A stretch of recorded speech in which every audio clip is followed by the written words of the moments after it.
when I left school, I was 15. I went to a place in Edinburgh called the Building School, which gave you a taste for a year. Gave you a taste of all the trades in the building trade. You know, got a bit everything. And after that, I became a motor mechanic, which is strange because it's got nothing to do with the building trade, but that was all I could get at the time. And then, lo and behold, a plumber's job came up, so I got a job as a plumber. I served my time as a plumber. I was at that for about 10 years, something like that. Still playing all the time though, gigs and stuff. I first heard jazz when I was about 11 or 12, and I was playing in a brass band. And usually brass band players don't bother about anything except brass band music. But I heard a British band called the Ted Heath Band, which were fully wonderful brass players and jazz players. And that's what did it for me. So I'll go back a little bit then. I suppose maybe having asked that is when you first started playing music and sort of loving music. So if you were in a brass band, talk me back through from where that started. Well, that started when I was 11 and I was at school.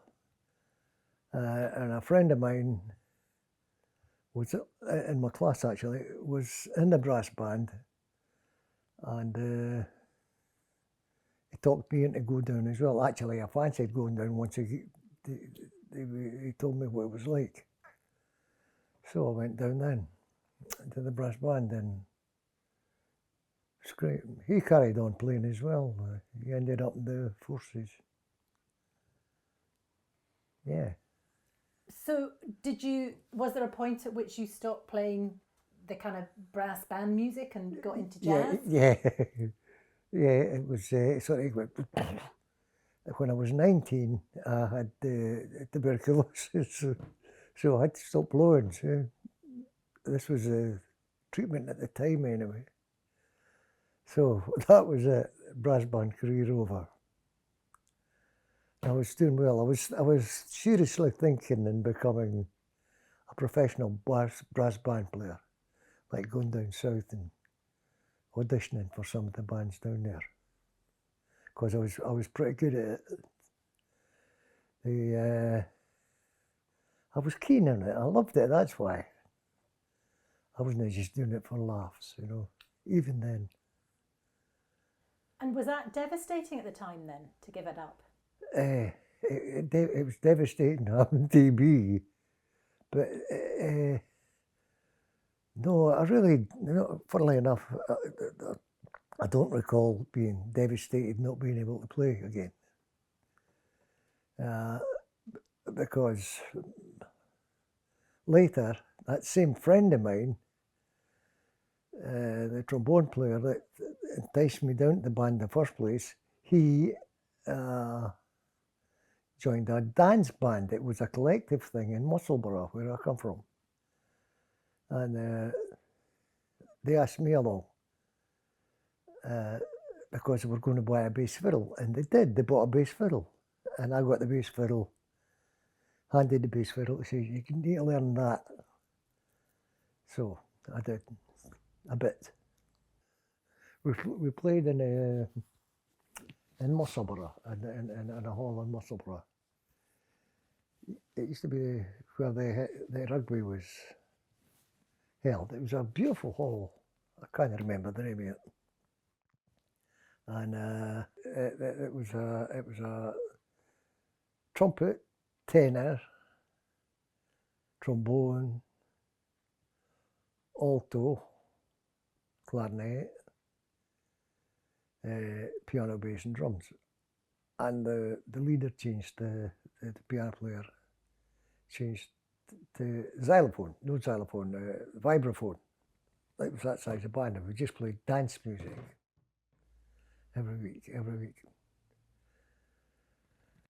And then I got offered another job in Edinburgh in the big time. So I took that. Was I married or single? I can't remember. Oh, that's terrible, isn't it? I'll say yes, I was married at the time. Still juggling 2 jobs then? Yes, yes. So at which point did you decide that you were going to commit fully to the music? And Well, it was a long time after that. Maybe, well, a long time, 5 years maybe. And then I got an offer from a job in London with a band called the Alex Welsh Band, which was quite a famous band at the time. A Dixieland band though. And I was more of a sort of bebopper by this time in my head. And, but I persevered, went to London, did the Dixieland thing, and I'm so glad I did. It got rid of a lot of bebop nonsense out of my head that I wasn't right up, I wasn't equipped for at the time, and I was playing music I was more equipped for and could get more into it. explain that to me. What do you mean by not equipped for bebop and more equipped for Dixieland? What does that mean? I don't want to say Dixieland music is simpler music than bebop music, but it's that kind of thing. It's not so complicated. It's not so complicated. Everybody has a job to do, and you just did your job. By the time you got to the bebop thing, various people were doing various other people's jobs in the band, you know, and it got kind of more complicated to try and find a place of your own, something like that. And what was London like at that point? What are you talking, the 60s? 60s, aye. 60, 63. I was there about 3 years with that band. Not all the time, I had a small break in between, but 63. And then... And how does that work if you've got a family in Edinburgh and you're... Terrible. It worked terrible. But I just had to do it. Sure, but before that, before I got down there, I was pursuing my musical career before I got down there. I worked on the boats in places like that, Southampton to New York, 3-month trips at a time, but I only did one. And I worked in theatres and also bigger dance halls up here in Scotland. And what were the boats like? I mean, what was a trip on a boat like, 3 months there and 3 months back? Oh, that was a great experience the first time, for a wee while, and then it got boring. Got very boring. So a lot of drink going about and stuff like that from everybody. I mean, it's an interesting thing to understand is how you can be a kind of musician on a boat here and then come back and be a husband and a father there. They're quite different lifestyles, presumably. Yeah, I know. But that was the way I did it. That's the only way I could do it. How could I do it? Any other way? Not do it was the other option. But it wasn't an option for me, I'm afraid, because I just loved it. And I had the goals, which I nearly got. So yeah. You brought the music into the home, obviously, because your children talk about the fact that there was... Yeah. And did you impose it, or did they love it? No, I didn't. I imposed it if they were interested in music. For example, I got a drum kit for a very good friend of mine who was trading it in for another drum kit, but he wasn't. Instead of trading it in, he gave it to me for the kids, for Ronnie actually, my oldest boy.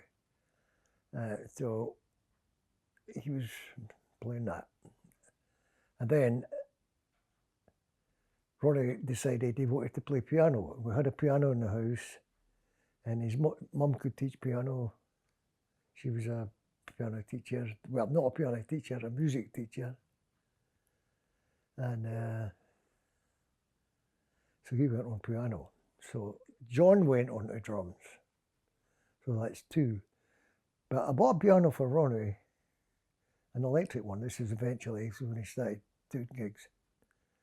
And I says, I'm only buying it on one condition, that you practice. That's all. Do what else you like, practice. And that was it. So we practiced, but not as much as he needed to, because he was quite naturally gifted. And John, he just practiced away, and both of them became very good. So that worked. By chance, I suppose. I mean, I didn't know what I was doing. How could I know what I'm doing? Who knows what they're doing? And describe what the house was like in terms of. I beg your pardon? Describe what the house was like in terms of engagement with music. You know, you've got your piano and your drums, and obviously the girls as well, and people coming back. Aye, that's right. Aye, there was a lot of people who used to come back to the house and play. It was quite musical, but it was all right. I mean, it didn't happen 24 hours, you know. It's amazing the amount of time there is in a day when you're doing things. It wasn't all the time, you know, constant. And we stayed in a big enough house as if they weren't happy, they could go upstairs. While I was in London, I got a hell of a experience down there, a lot of experience. Like stuff you can't buy, or you've got to be there. Not necessarily London, but with this band it was a great band. All the guys in the band could play, for starters. And I was the worst player in the band for a while. I might have been when I left as well, because they were great players, really good players. So that was, I couldn't have missed that for the world. It affected my whole musical career, the way that they addressed it and stuff, and the fun that was going to be had and stuff like that. I bet it was quite a time in London in the 60s. Oh, I never noticed actually. I was too busy having a good time. My wife and father came down for a wee while, but that didn't work either. So I was offered a job from a guy called Alex Shaw in Edinburgh. He phoned me up, and he'd just got this job in Mount Royal Hotel in Edinburgh, 7 nights a week. Or was it 6? Something like that. A good job. And he was asking me if I knew any bass players down there that might be interested in the job. I says, I fancy it myself. So I went away home. And that was another experience and a half, because this guy was a hell of a piano player. Wonderful. He was my mentor for years. The music was pretty sophisticated and pretty hot. I think Alec and I tried every drummer in Scotland to try and make it a proper unit, but couldn't find one at the time. So, and then there was the cabaret, which was top class cabaret. I wouldn't call it a jazz gig right out, but it was, because Alex Shaw's a jazz piano player. And he just can't play any other way. But lovely. I mean, it just, anybody can appreciate it. It's not like, you know, when people think of jazz, they have all weird kind of things going on. Oh, that's that, or it's this or that, you know, kind of music. But Alex was just beautiful music. But it was jazz. While I was in London, I did a lot of work with American musicians, and they started floating up, coming up to Edinburgh a lot, and I did the first gigs for, what was the name of the organisation?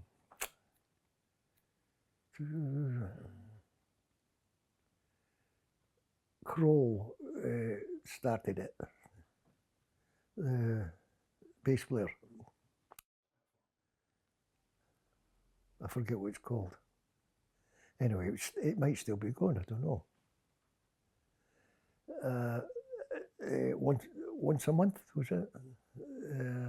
And the amount of musicians, top class musicians that went through that organisation, and I did most of the bass work there, because I think everybody else was free to do it. That's not a put down. What that is just the fact that I'd been exposed to that kind of thing in London. So I wasn't afraid that, you know, I wasn't, you just go and do your thing. That's what you do. If it's not good enough, you won't get the gig again. But most of the guys up here didn't have that opportunity that I had to get that experience. So I was doing most of them, and that was a hell of an experience as well. Jesus. What's the most memorable gig from that time? What's the one that stands out? Oh, that's a hard one. I can't remember any names, but for by that, it's difficult anyway. The most memorable. Well, I'll tell you the most memorable. I went to London when I was in London. The rhythm section with the Alex Welsh band were booked for a jazz gig in that place that the Beatles worked in, Apple, what is it, Road or something, was it? Something like that. So the three of us got there, and when we got there, we didn't know this. There was Ben Webster, famous tenor player, Lockjaw Davies, another famous tenor player. Now the other two are more difficult, but they were famous as well. Bud Freeman, and a guy for the West Coast of the States. There were 4 American tenor players. When we got there, and Jesus, nobody told us. He said, so we did the gig, and that was memorial. That I won't forget that ever, you know. I mean, Ben Webster. I did another 2 LPs with Ben Webster after that, separately, years later, once I'd left Welshie. No, it wasn't. It was during time I was with Alex Welsh. And they were great as well, these gigs. And what was the point at which you stopped being the young lad coming up and you become the kind of elder statesman bringing others up? What's the transition, or how does that happen? I never noticed that happening. I just in reflection, now that I'm older, I notice things like that, but I didn't notice then when it was happening. I was just playing, I think. Was there a point though that you maybe started working with your children as well? Well, that was a different thing. That was I suppose it was more of a pride thing. Family pride, I don't, something like that maybe.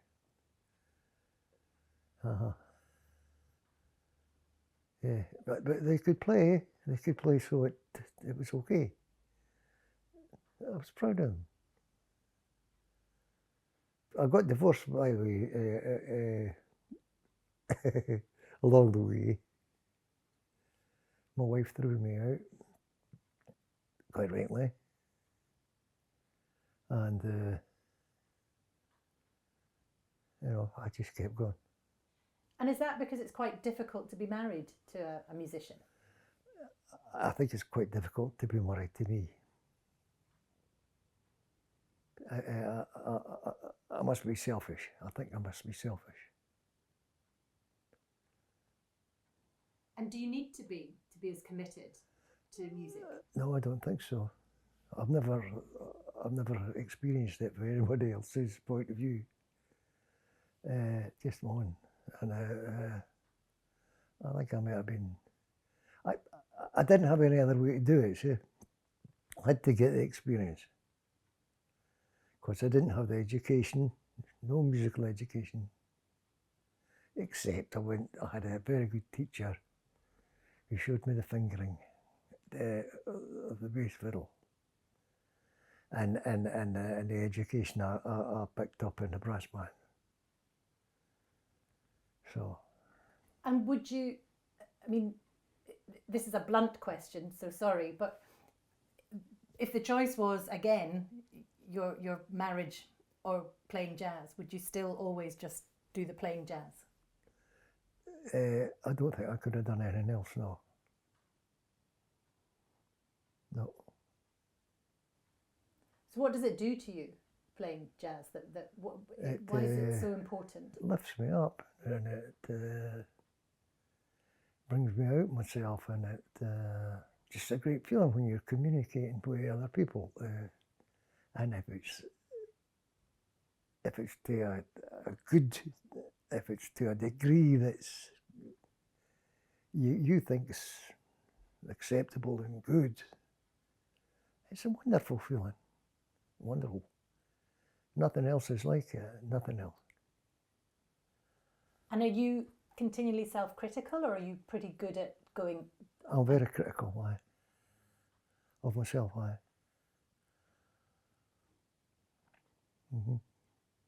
So how often do you come out of a gig and go, that was great?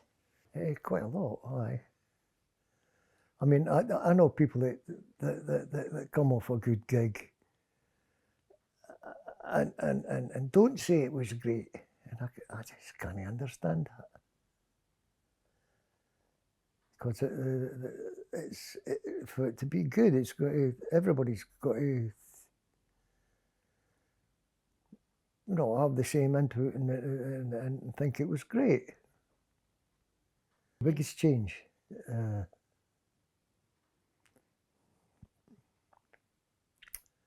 Education, I think. There's more education now. And less